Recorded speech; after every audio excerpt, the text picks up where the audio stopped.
আসসালামু আলাইকুম, স্বাগত জানাচ্ছি আরটিভির মধ্যাহ্নের সংবাদে। পুরোটা সংবাদ জুড়ে আপনাদের সাথে রয়েছে আমি নুসরাত সুসানা। বাংলাদেশ কঠিন সময় পার করছেন বলে জানিয়েছেন প্রধান উপদেষ্টা ডক্টর মোহাম্মদ ইউনূস। সকালে মিরপুর সেনানিবাসে ন্যাশনাল ডিফেন্স কলেজের অনুষ্ঠানে এসব কথা বলেন তিনি। প্রধান উপদেষ্টা বলেন, অতীতের যে কোনো সময়ের তুলনায় জনগণকে আরও বেশি ঐক্যবদ্ধ থাকতে হবে। জাতীয় বিপর্যয় থেকে শুরু করে জাতিসংঘ মিশনে শান্তিরক্ষী বাহিনীর ভূমিকা প্রশংসনীয়। এতে দেশ সুনাম কুড়িয়েছে বলে জানান তিনি।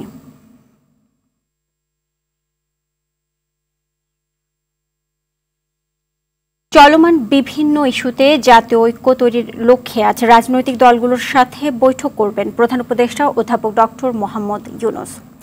মঙ্গলবার রাজধানীর ফরেন সার্ভিস একাডেমিতে এক সংবাদ সম্মেলনে প্রধান উপদেষ্টার প্রেস সচিব শফিকুল আলম এ তথ্য জানান। এর অংশ হিসেবে বিএনপির সঙ্গে বিকেল 4টায় প্রধান উপদেষ্টার বৈঠক হওয়ার কথা রয়েছে। রাষ্ট্রীয় অতিথি ভবন যমুনায় এ বৈঠক হবে। এছাড়া বৃহস্পতিবার বসবেন ধর্মীয় নেতাদের সাথে। এর আগে গতকাল মঙ্গলবার ছাত্র নেতাদের সঙ্গে বৈঠকে বসেছেন প্রধান উপদেষ্টা।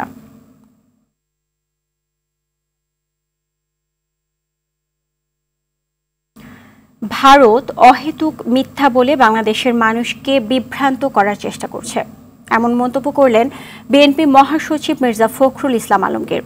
ভারত অতীতে বাংলাদেশের জনগণের সঙ্গে যে ভুল করেছে সেটাকে তারা কাটিয়ে ওঠার চেষ্টা করবে, পাশাপাশি বর্তমানে যে কার্যকলাপ করেছে তা বন্ধ করবে বলেও আশা করেন বিএনপি মহাসচিব। মঙ্গলবার স্থানীয় সময়ে বিকেল 6টায় লন্ডনে আয়োজিত এক সমাবেশে তিনি এ প্রত্যাশা ব্যক্ত করেন। ফখরুল বলেন, তারেক রহমানকে আর লন্ডনে রাখতে চায় না, দেশের মানুষ তার জন্য অপেক্ষা করছে বলেও জানান মির্জা ফখরুল। মহান স্বাধীনতা দিবস উপলক্ষে যুক্তরাজ্য বিএনপি এ সমাবেশের আয়োজন করে।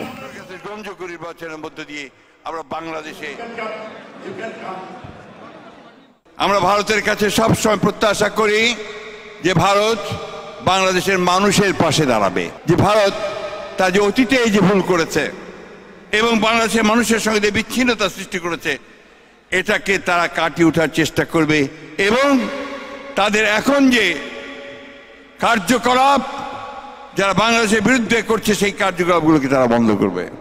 আমরা তাকে দেশে নিয়ে যেতে চাই, তার নেতৃত্ব আমাদের এখন দেশে খুব বেশি প্রয়োজন।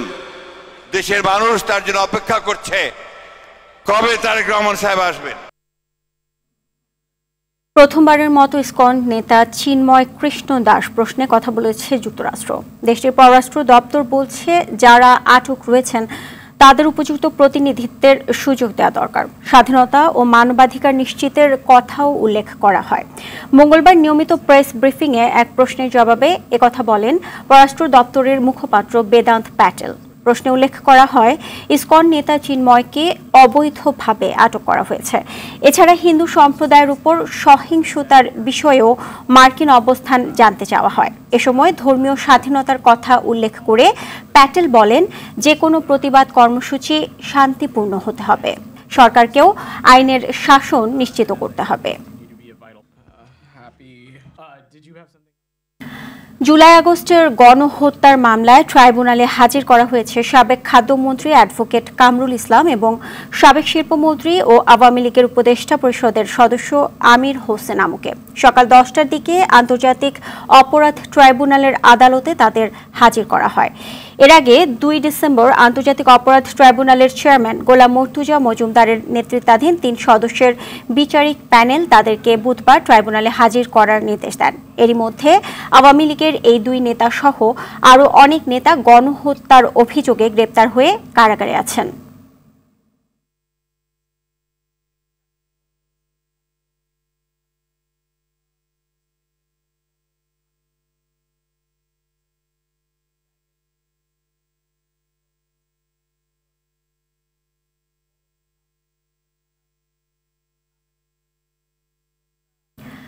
দর্শক, এই মুহূর্তে আন্তর্জাতিক অপরাধ ট্রাইব্যুনালে রয়েছেন সহকর্মী অধরা ইয়াসমিন। সরাসরি আমরা যুক্ত হচ্ছি ওনার সাথে।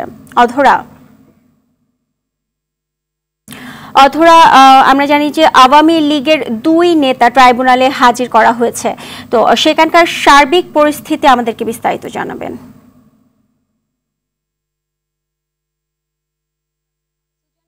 ঠিক 10:30টার সময় আওয়ামী লীগের 2 নেতাকে ট্রাইব্যুনালে হাজির করা হয় এবং তাদেরকে আগেই একটা মামলায় গ্রেপ্তার দেখানো হয়েছিল। আমি যদি একটু বলি যে জুলাই আগস্ট গণহত্যায় চলাকালে সেই সময় আওয়ামী লীগের প্রেসিডিয়াম সদস্য এবং 2 সাবেক যে নেতা রয়েছে আর খাদ্যমন্ত্রী অ্যাডভোকেট কামরুল ইসলাম এবং সাবেক শিল্পমন্ত্রী সাথে 14 দলের আওয়ামী লীগ নেতৃত্বাধীন 14 দলের সমন্বয়ক আমির হোসেন আমু ঠিক গেল 19 জুলাই সে সময় একটা বৈঠক করে। আর ওই বৈঠক থেকে যে নির্দেশনাটা আসে সেটা হচ্ছে কারফিউ জারির। এই জুলাই বিপ্লবের যে ছাত্র জনতা রয়েছে তাদেরকে দমাতে কারফিউ জারি করা হয় এবং তাদেরকে রুখে দিতে তাদের উপর টিয়ার গ্যাস থেকে শুরু করে বিভিন্ন অত্যাচার যে চালানো হবে সেই বৈঠক থেকে আসলে সেই নির্দেশনাটা আছে। সেই নির্দেশনার উপরেই কিন্তু আসলে এই 2 নেতার উপরে গ্রেপ্তারি পরোয়ানা জারি হয় এবং এই দুজনকে যদি বলি যে 6 নভেম্বর একজনকে গ্রেপ্তার করা হয় তার ধানমন্ডির বাসা থেকে আমির হোসেন আমুকে এবং এরপরে খাদ্যমন্ত্রীকে 18ই অক্টোবর গ্রেপ্তার করা হয় তার উত্তরা বাসা থেকে এবং তারা অলরেডি গ্রেপ্তার ছিল।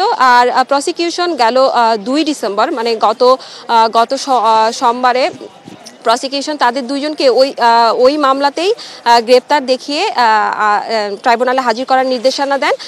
একটু বলে রাখি যে নিউ মার্কেট একটা মামলায় কিন্তু তারা আগে থেকেই গ্রেপ্তার ছিল এবং প্রসিকিউশন টিম বলে যে তাদেরকে সেই মামলাতেই যে তাদের নামে যে মামলাটি হয়েছিল এই জুলাই বিপ্লবের সময় সেই মামলাতেই কিন্তু তাদের দুইজনকে সহ 45 জনকে গ্রেপ্তার দেখানো হয়েছিল। সেই মামলায় তাদেরকে আজকে হাজির করা হয়েছে এবং প্রসিকিউশন বলছে আমাদেরকে যে এই মামলাতেই তদন্ত শেষ হওয়া না পর্যন্ত এই জুলাই বিপ্লব গণহত্যা তদন্ত শেষ হওয়া না পর্যন্ত তাদেরকে কিন্তু কারাগারে রাখা হবে বলেও তারা আমাদেরকে জানিয়েছে।